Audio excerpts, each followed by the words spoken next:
Three rooms. Where's the Susan that my sister Susan, but also mom had Alzheimer's. That's weird. Yeah.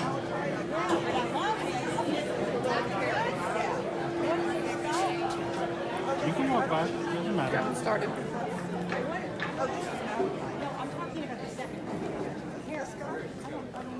Good morning. So, Brooke and I would really appreciate it if you would fill out a question card or a comment card or something in the back so we can kind of know how to structure in 2 weeks. What? There are index cards and pins back there. That's our bus driver, Holly.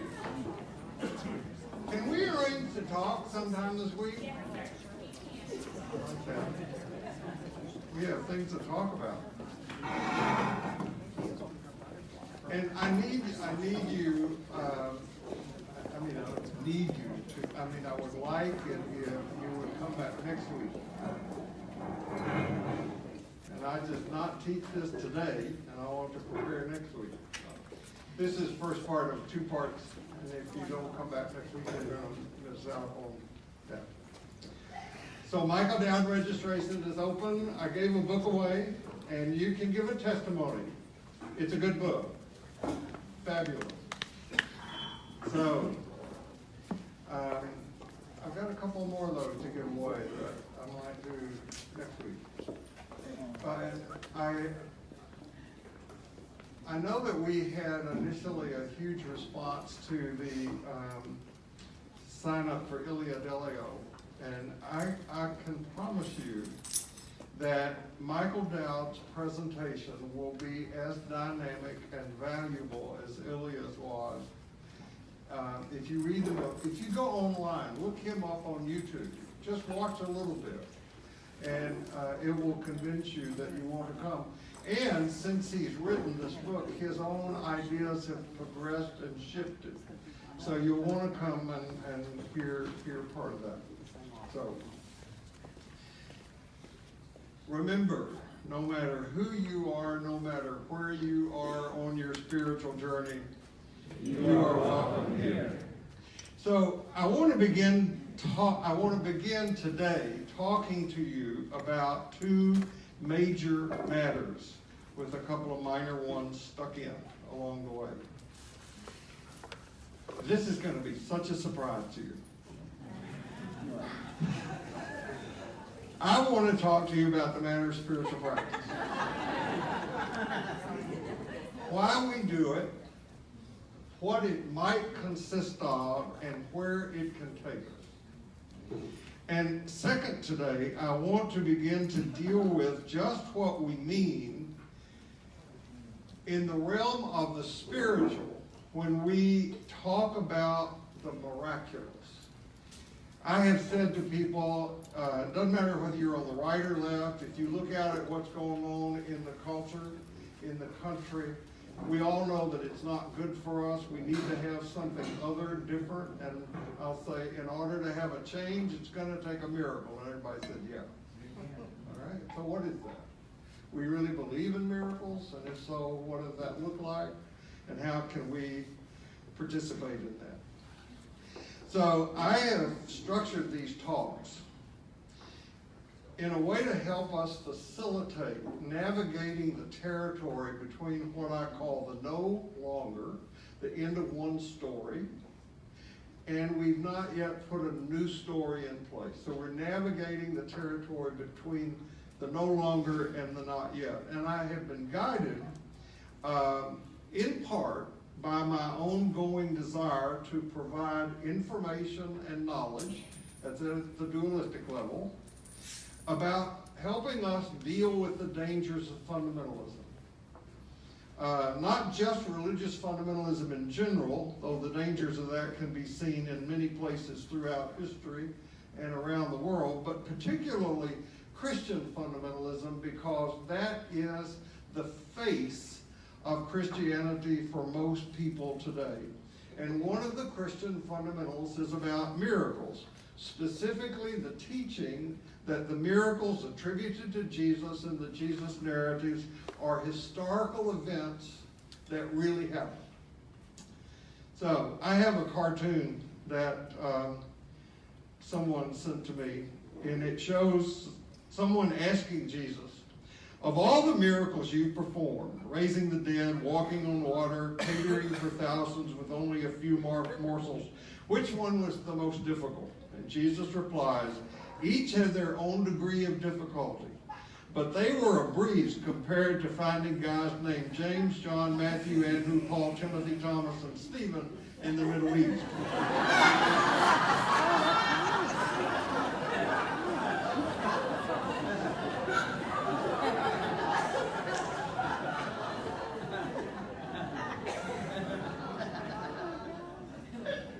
So before beginning to deal with those stories, which we will do in due time, there are three categories of miracle stories in the Jesus narrative. They're all taken from Hebrew Scripture in one way or another. They're amplifications on Moses, the lawgiver, and the prophets, Elijah and Elisha mostly. We'll get to those in due time. But I think we have a great deal of ambivalence about miracles. Everybody says, well, I want transformation, but I don't want to be inconvenienced. Maybe the best known example of this ambivalence in theological circles was St. Augustine. When St. Augustine was a young man, he's better known in theological circles as Augustine of Hippo. He's one of the real early patristic sides of the church. He had read the writings of Paul, and St. Augustine was quite a randy young man. And so he wrote in his Confessions, Lord, make me chaste, by which he meant sexually pure. Lord, make me chaste, but not yet. So my hunch is that it is our fear of spiritual transformation that is largely the biggest reason that most people don't have an intense spiritual practice. There's another reason, but I think that's the big one. I think that this on the screen is the most important spiritual, social, political question of our time. How can we avoid being captured by the very dysfunctional archetypes that seem to be running and ruining our world? Now, in case you have forgotten what those dysfunctional archetypes are, they are, first of all, patriarchy. The show is being run by guys, old white guys mostly. And Joan Chittister says, this is like trying to walk through life on one leg. We cut the feminine out and we deny ourselves the richness of the feminine, the sacred feminine in our lives and in our culture because we're captured. This is a largely unconscious thing by patriarchy in our culture. The other shadow thing, or the second one, is this belief that we have in insufficiency.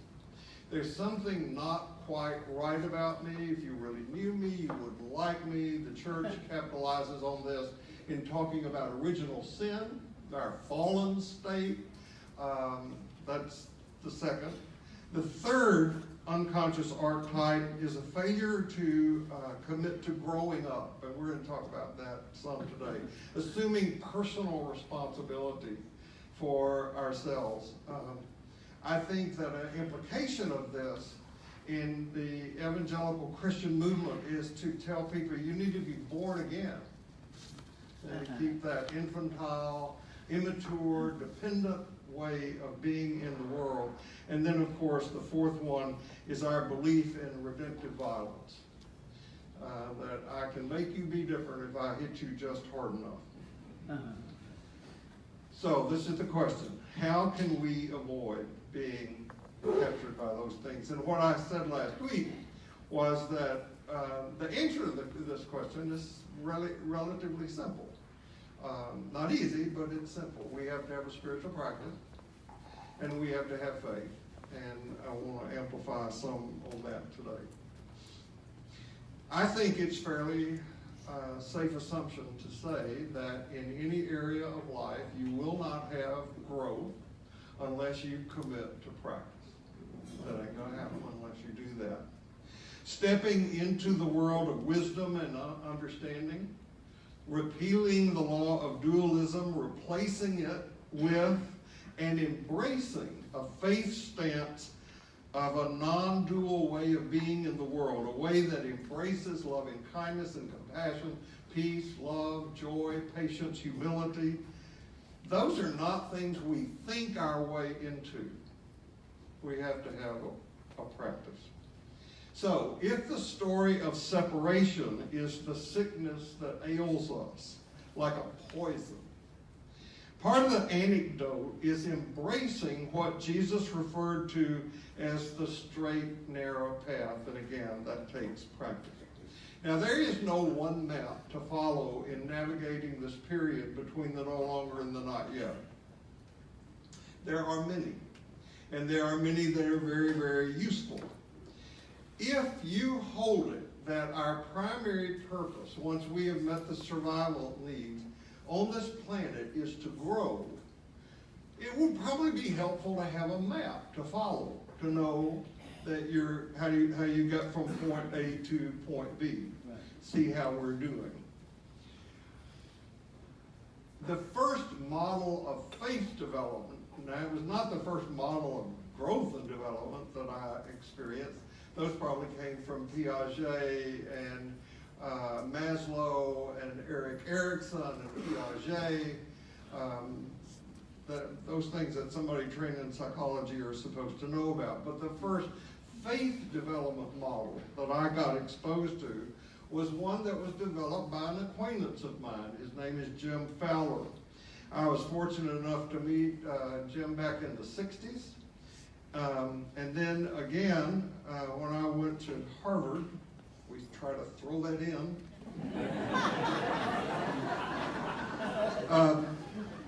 Jim was doing his research in faith development at Harvard in the graduate school in psychology and religion, and I got to sit in on that seminar and participate in that research with Jim Fowler.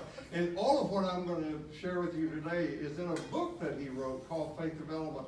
Or you can go on the internet and just type in Jim Fowler Faith Development. You can get all this information that will come up. And no, I did not plagiarize this material from there. I wish I'd thought of that. So what Fowler says is that all of us start in what he calls a primal or undifferentiated stage. And this, what we experience when we come into the world, is largely a matter of luck. Some of us get good parents, or just adequate enough parents, and some of us don't. And if you don't, then you have issues to deal with, and you're growing up to get that retooled in some way or another. If we're not lucky and we experience not good attachments, we experience being hurt or abandoned, then we have work to do. But the seeds of faith and spirituality are sown right when we come into the world. Is this a safe place or not?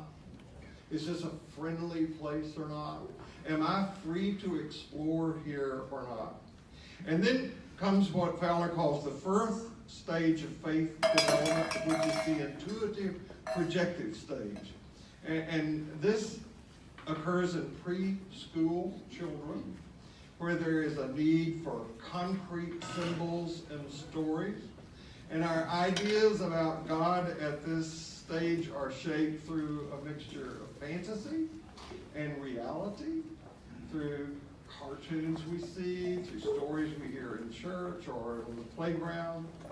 A little girl comes home from her first experience in big church. And by the way, several people have said to me, because of the talks I have been offering here since the first year, that I'm ruining big church for you. I'm going to speak to that before all this is done. But this little girl came home from her first experience at big church. And it's got to be overwhelming for a little kid to see all the symbols and hear the loud music and everything. And she was filled with questions about God. Who is God? Where is God? Is God a man or a woman? Where does God live? And her mother was trying to answer these questions as best she could. God is everywhere. Is God here in this room? Yes, God is here in this room. God is everywhere. The girl eyed a glass sitting on the dining table and said, is God in that glass? The mother said, yes, God is in that glass. The girl eyed the glass and got closer to it and clamped her hand on it and said, aha, God, now I got you. It's very pre-operational, literal thinking about God. And we laugh at that, but that's what many people want from their religion. That's what many people want from their spiritual practice. They want to capture God. Indeed, I think much of Christian fundamentalism is about putting ourselves into God's story. I mean, putting God into our story. We want to control. We don't want to be surprised. And yet, what Jesus kept saying to people was, you have to put yourselves in God's story. You have to trust. We'll talk more about that next week. The next stage is the mythic literal stage, and this is found in pre-adolescent children. Has a strong belief in justice and reciprocity about the universe. In this stage, God is largely anthropomorphic, meaning human-like, usually a guy. And the transition from this stage to the next is where we begin to explore what we have been taught about Santa Claus, what we have been taught about the Easter Bunny, what we have been taught about the Tooth Fairy. And so two young adolescent boys on the cusp of moving to the next stage were talking about the devil. And one said, do you think the devil is real? And the other said, nah, I don't think so. I think it's like the Tooth Fairy. It's like the Easter Bunny. He's your daddy.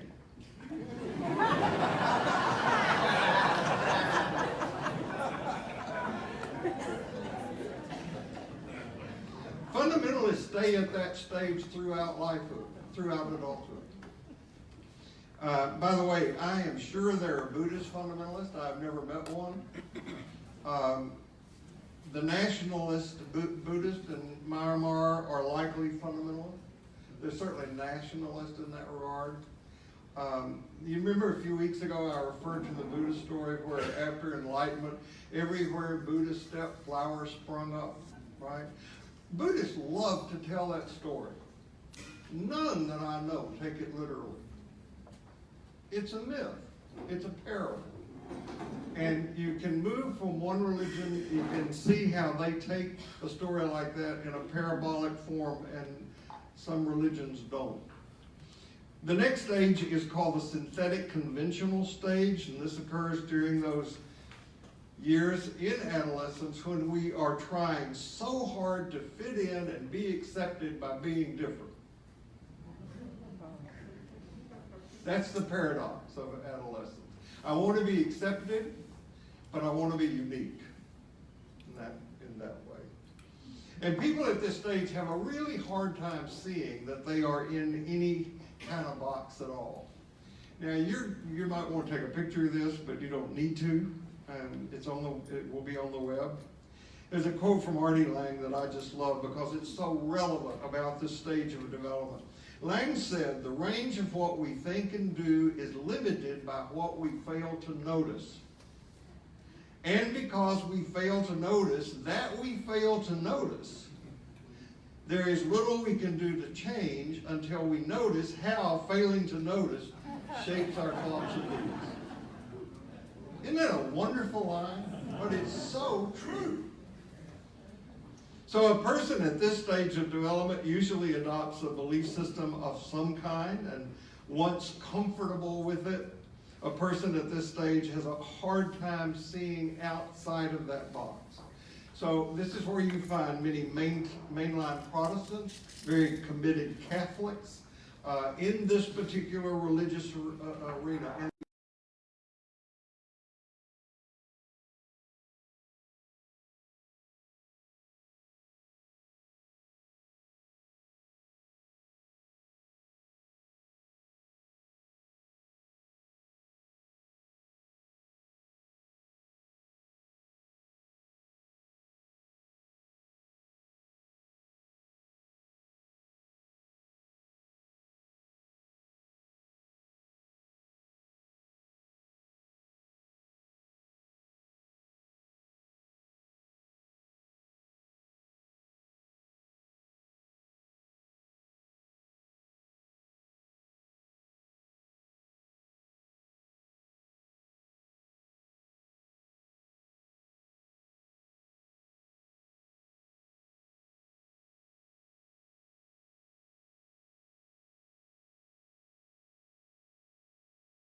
because my parents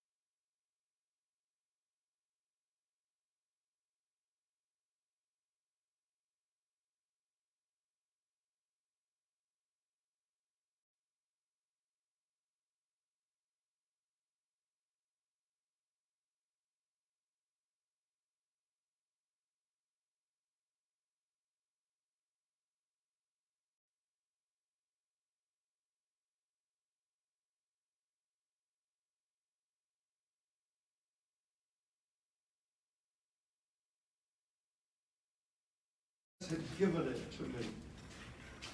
It had been given to me much the way English language had been given to me.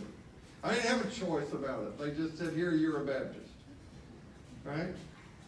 But part of that indoctrination system that I got in that system was being taught that being Baptist was the right religion. You get it? I knew it was a matter of luck. But I had lucked into the doctrinally right religion. Right? We were taught to kind of look at the Methodists with suspicion,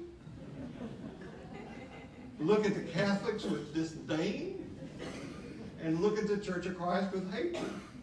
It's just a Christian thing to do. What we did. Those of you who read The Righteous Mind, you'll learn about this. You'll learn about, you have an opportunity to more or less visit other cultures. Because I learned that all of the other men, there were no women in my training group, were from other faith traditions. Jewish, Hindu. And you know what? They all felt the same way about their faith tradition as I felt about mine. And we couldn't all be right. As Ken Wilber said, nobody is smart enough to be wrong 100% of the time.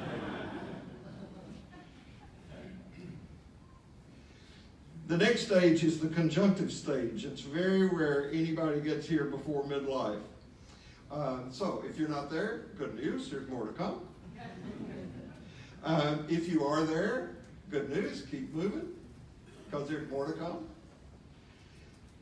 It's at this stage that people begin to acknowledge the paradoxes of life, particularly religious paradoxes. And religion becomes a part of critical thinking. I don't mean criticism thinking, but critical thinking. What do we really know about the Jesus of history? How did the Bible really come about? And what has been its iteration over a long period of time? Why are there so many textual variants in the gospel text? Wow, Jesus didn't speak Greek. I didn't know that. Jesus spoke Aramaic. What a difference that makes. And so we want to bring to our religious categories the same kind of rigor and critical thinking and advanced thinking that we hope our medical specialists will bring to their medical care of us. We want the latest, up-to-date medical advice. And I'm just suggesting that we have that when it comes to our religion as well. So it's at this stage we begin to confront, if we are open and honest, the fact that the dualistic mind cannot deal with the mysteries of life. Death, love, suffering. There are unresolvable paradoxes that black and white thinking simply cannot handle. And people at this stage of life begin to be open to mystery. And they abandon old theological religious boxes, and they are open to exploring the depths of the sacred stories that we have, the symbols that we have. And they can do that across a wide variety of traditions. Like we did with the story of Jonah and the big fish a few weeks ago. They begin to see it as a profound poem, a profound parable, rather than something that has to be taken literally. Stage 6 is the universalizing stage.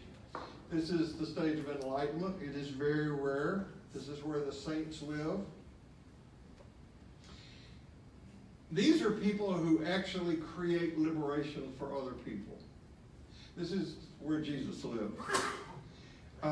They value all of life. They value all living creatures. They lead at life with acceptance rather than judgment. They're not reactive.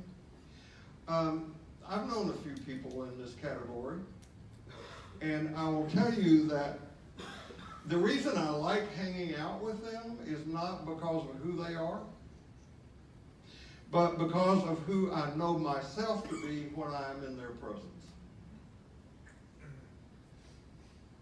They never say, look at what I've done. Look at what I've accomplished. What they do communicate is, look at what love has done to me. It was from Ken Wilber's work that I learned that you can't, I did steal this from the internet, you can't go from here to here without doing all the levels in between. And when you go from one stage to the other, you don't throw the previous stage away, you include it. Ken Wilber calls it you transcend and include. You transcend and include. And you can't get in an airplane at stage 1 and fly to stage 6. You can't jump over all of these. You have to move through these. So this gives you a map to follow in your own spiritual work. Now there are people who stay stuck all their lives right here. Either at mythic literal, this is fundamentalism, or stage 3, which is synthetic conventional faith. And there are people who are in stage 2 and 3 who are blissfully, apparently unaware that that's where they are. It's okay for them. The only problem with that is that if you hang out with Jesus, which I really encourage you to do, you're going to keep hearing Jesus say, come on, keep coming on, come on, follow me. Come on. I want you to step into he called it the kingdom of God. A new realm, a new way of understanding everything. So some people reject the notion that they are in a box. They reject the notion that there is an outside. Other people seem to be committed to moving from one stage to another, and they go to classes like this, and they attend seminars, and they read books, and they talk with their friends about matters of the heart, in addition to the Astros and the Rockets. Now, this gets tricky. People at stage 4 or 5 can be judgmental of people at stage 2 or 3. However, I think that when I am judgmental, I'm not at 4 or 5. I've actually regressed back to being 2, where I'm being judgmental of God, how could you think that? I never said that. And it is easy for people at, this has died. It's easy for people at 2 or 3 to think somebody who is at stage 5 is wishy-washy. That we have no real faith, no firm convictions. Or that we're just crazy.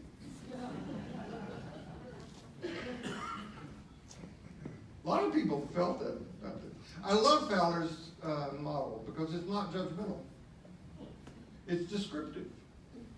And it gives you a way of kind of thinking about, well, this is the journey I've made. This is the journey I'm on. There is more to come. How might I do that? I'm still working on getting higher in this, but I think that one indication of being at a 5 or 6 level is giving up trying to convince somebody at stage 2 or 3 that they're wrong. I don't have to do that. I really love the way Richard Rohr puts this, that the way you fight the bad is with the better. You model something else. I'd also want to say that I don't have to give up my desire to get to and stay at level 5 just because it's going to offend somebody who's at 2 or 3. That makes sense? So I told the story before. One Sunday, greeting people after service, this person said to me, well, I'll see you next week. And I said, I won't be here next week. I'm going away to study with the Jesus seminar. And the response was, oh, really? Aren't you afraid that might disturb your faith? Well, there are people who think like that. There are people who feel like that. And my answer is no. I think it could be really exciting. Our opportunity is to respond to the invitation into wisdom so that we can find the restful liberation that is the gift of that journey. I just restated one of Jesus' best-known claims. Come unto me, all ye who labor and are heavy laden, and you will find rest. Take my burden upon you, and you will be free. That's what we are looking for. You get this? This is a commitment. It's a call, not to being right or wrong, but to being wise and useful and loving and working on our own transformation. And that is the contribution that you and I can make to each other, to our neighbor, to our city, to our state, to our country, to our world. Now, this is just Jim Fowler's thing. It's just one of many. There are several out there that you can look for. During the years that I have been exposed to the work of Richard Rohr, he's used 4 different models of faith development. So Fowler's is not the only one. There are others. The first one that I encountered from Richard Rohr was this one. This is in one of his books. It's called The Cosmic Egg. Now, I don't know about you, but I am very concerned about the degree of divisiveness that exists at all levels in our culture. And my belief is that if each of us can do the work of being more inclusive of who we are, then we can be more inclusive of each other, right? And not judgmental, not clobber each other. We could create more inclusive atmosphere. So in Rohr's cosmic egg model, we all begin with my story.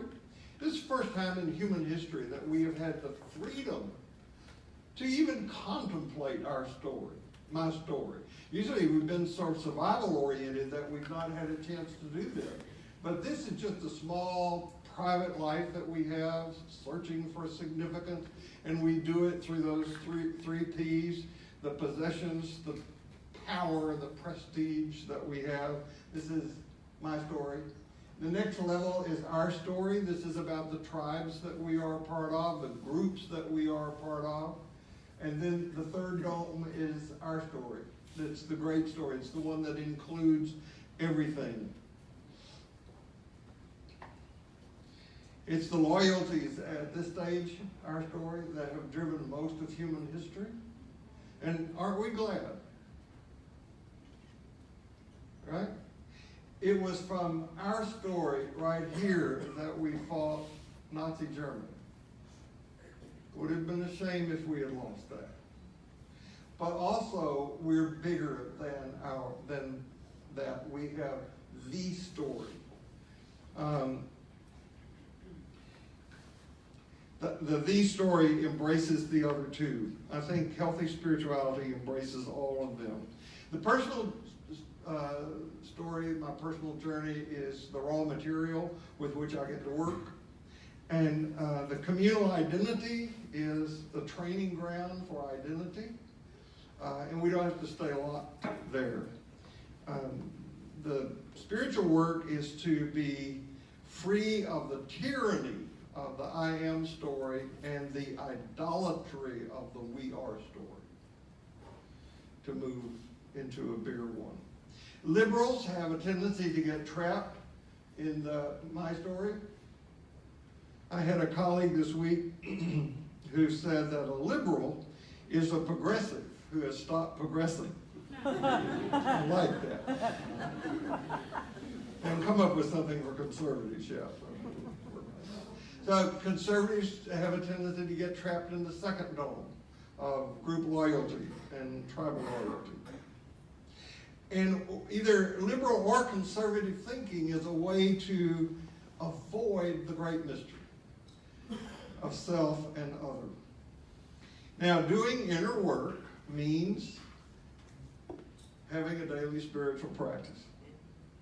And it means growing in that area. You make a commitment to move from our story to the story, and you're on the path to being a mystic. You're on the way. I referred earlier, dualistic religion is seen in that little girl who caught God in a glass. Christian fundamentalism and much of conventional religion in our culture, even very high church, liturgical religion like here, functions at this level. We have the truth, my way is the right way, God is on our side, or as it says in the Bible, we've always done it this way. I hope you know that's not the Bible. When I first came to St. Paul's 30 years ago, and we had a different sacristy, there was a bulletin board in the sacristy that had a gallows in it. And a man had a noose around his neck and was about to be hung. And the guy who was going to pull the trap to hang the man, obviously the guy being hung was a clergy person because he had a collar on. And the hangman said, "Good grief, what did you do?" And he said, "I changed the order of service."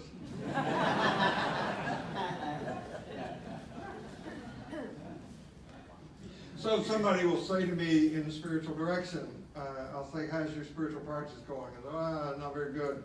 "Well, tell me about it. What do you do?" "Not anything right now. I used to have a sitting meditation. I practiced Vipassana meditation for a while, but I didn't get anything out of it." And my answer is, you're not supposed to. You're not supposed to get something out of it. You're supposed to do it. Just put your butt on the cushion and do it, or the bench, or whatever you do. You do your practice. And we'll talk more next Sunday about what that is. We don't capture the sacred. Spiritual practice, and it's what I'm calling this talk, is setting a trap to be caught by the sacred. There's a whole difference in that two way of thinking about things. My point now is that to move forward in spiritual development, we have to take personal responsibility for creating our personal future and our collective future. Now, the faith that I was speaking of last week, and we'll talk more about next week, is the faith that causes us to step consciously into the evolutionary flow so that we can give evidence that we know that growing into our full human spiritual potential cannot be separated from the conditions that make this evolutionary process possible. That makes sense? Do you understand that? Let me say it again. Yeah. The faith that we are to have is a faith. It's a faith in wholeness, but it is a faith that causes us consciously to step into the evolutionary flow. We're evolving. We step into that so that we give evidence that we know that growing into our full human spiritual potential cannot be separated from the conditions that make the evolution possible. Now, it's going to happen whether we're in it or not. It's just more fun to go with the flow. So this involves seeing what R.D. Lang said, that we have certain limited, deeply habitual ways of thinking and feeling that we can be free from if we see. And we get free from them the way anyone, from athletes to artists to musicians to engineers, learn new skills by practice. So being here is part of your spiritual practice. It can't be all of your spiritual practice. And even though I said you're not supposed to get anything out of it, I do want you to get something out of it. You get at the dualistic level knowledge and information that you can apply elsewhere. There's a wealth of information out there that can contribute to progressive spirituality. Now, I did not just say liberal spirituality. I said progressive. So here's what I'd like for you to get today, and we'll elaborate on it next week. Life is a school for spiritual practice. Life keeps delivering the same lessons over and over and over again in new forms until we learn them and move on to a new level. And then we get the same lessons there in a more refined relationship. Now, a miracle seems to be a violation of the laws of physics from the standpoint of the old story of separation. A miracle is impossible. A miracle is beyond the understanding of dualistic mind. But if you are willing to stand within the new story, if we were to have faith and act on the truth of wholeness, the whole cosmic egg, we could work miracles. A miracle is an invitation into a larger reality. That's what Jesus did. He invited people into this bigger world. And before the Roman Empire co-opted the Jesus movement, people who followed Jesus, their lives were transformed living in this world. They were joyful, they were loving, they were forgiving, they were creative, they were attractive, they were generous. That's why the movement grew. I want some of that. Not because it was powerful in the ways of the world, but because it produced new people. Now, here's our situation as I see it, our cultural situation, our global situation. We're afraid of anything that disrupts our story. I got things like I like them. Anything that challenges the rules of how we think the game ought to be played.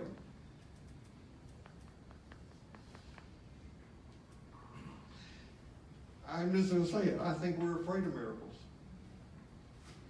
And yet we crave them at the same time. You know, but you just notice the resistance that the church has had to the miraculous over its organized history. What do you mean the earth is not the center of the universe? What the hell you say? We don't kill you for that. What do you mean it's 13.8 billion years ago? It didn't start just with Jesus. You nuts. What do you mean the original scripture is the creation of the universe and not confined to the Bible? You a heretic? So how do people move out of fundamentalist thinking? Well, I can tell you, not by direct assault. Not by logic. Not by evidence. Because that only intensifies the fear. I scratch my head that there are really, really, really smart people who don't believe in evolution.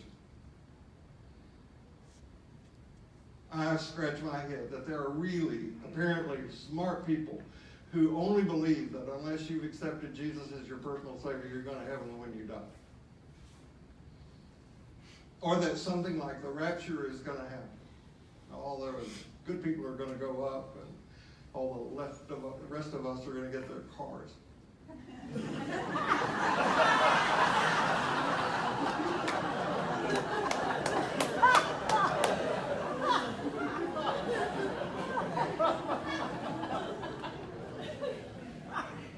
What I think has to happen is that we have to be like Jesus. We have to extend an invitation to people to come be in a larger world. Come live in a larger world. We have to use love to heal the wound that is at the heart of the story of separation. Love delivers us from the illusion that our outcome about anything defines the truth about us. That's what Jesus did. He looked past what people thought defined them to the real whole person behind their blindness, behind their lameness, behind their deafness, behind the death of their child, behind the death of their loved one. And he said, that does not define you. One of the greatest storytellers I've ever encountered in my whole life is a doctor by the name of Rachel Naomi Remen. Some of you may know her. She was one of the pioneers in mind, body, spirit work in the field of medicine, holistic, what came to be called holistic medicine. And she was once asked to treat, she said, one of the angriest people she had ever met. This guy was a college star football athlete. His life was a dream. He was winning record, captain of the team, enormous recognition, fast cars, a lot of girls. Then one day he developed a pain in his right leg and he was diagnosed with cancer, and 2 weeks later his leg was removed, which saved his life, but ended his life. And he became very depressed, very angry, very self-destructive. He was abusive of drugs. He dropped out of school. He was abusive of other people. He managed to survive a couple of car crashes. And his former football coach referred him to Dr. Remen. And this is what she said. This is a quote. Hoping to encourage him to show his feelings about himself, I gave him a drawing pad and asked him to draw a picture of his body. He drew a crude sketch of a vase, just an outline. Running through the center of it, he drew a deep crack. He went over and over the crack with a black crayon, gritting his teeth. He had tears in his eyes. They were tears of rage. It seemed to me that the drawing was a powerful statement of his pain and the finality of his loss. It was clear that this broken vase could never hold water, could never function as a vase again. It hurt to watch. After he left, I folded the picture up and saved it. It was too important to throw away.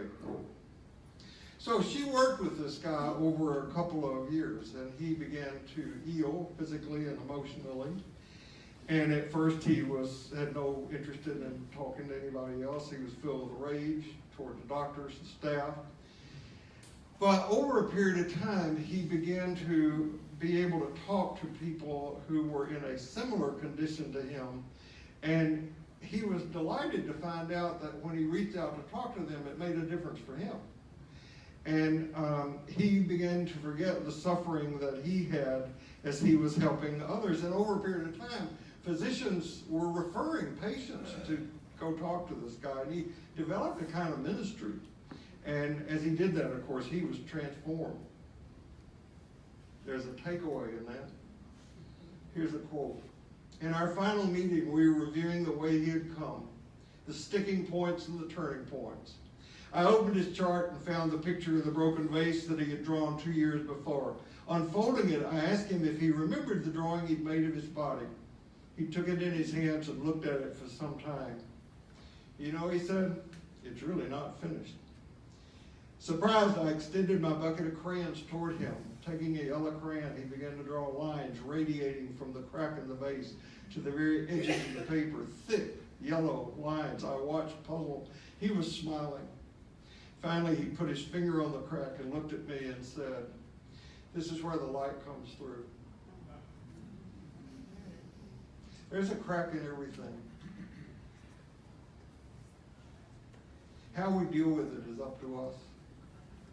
I believe, and I would like to persuade you to believe also, that our work is setting the trap so that we can be captured by the love that allows the miraculous to happen, that allows the light to show through. No matter where you go this week, no matter what happens, remember this, you carry precious cargo, so watch yourself, and I will see you here next week. Thank you.